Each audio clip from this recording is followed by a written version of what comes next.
कर लिए और बच्चों के देखभाल के लिए अच्छा रहेगा। मेरा ये सुझाव है।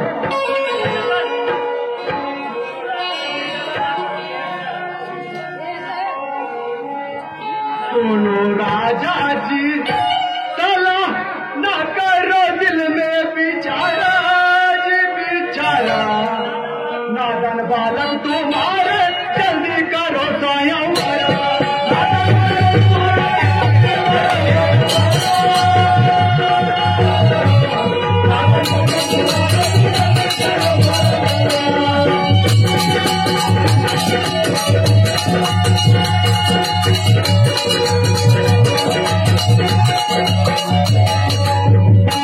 सुनी पड़ी जी राजधानी सारी, स्त्री के बिना जी नगरी सुनिए।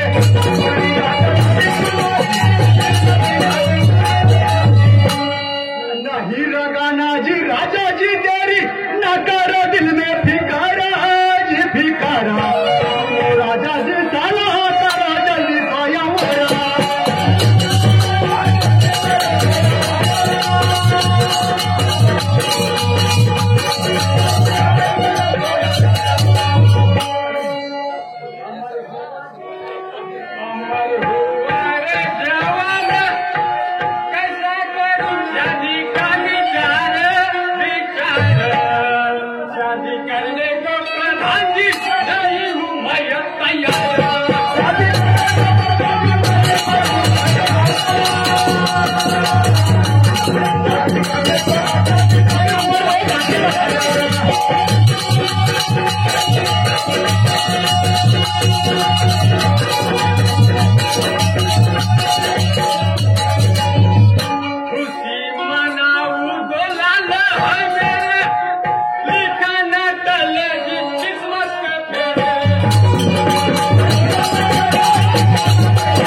बालक छोटे तुम्हारे जल्दी करो स्वयं।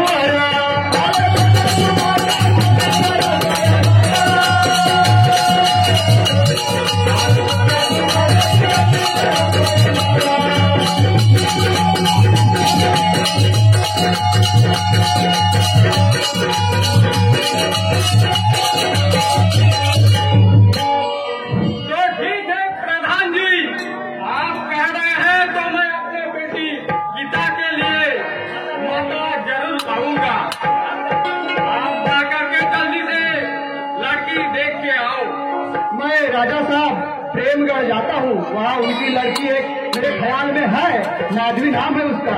मैं उसके पिताजी से बात करके आपके रिश्ते की बात करके आता हूँ। ठीक है प्रधान जी, आप जल्दी से जाओ। अरे तेरे मेरे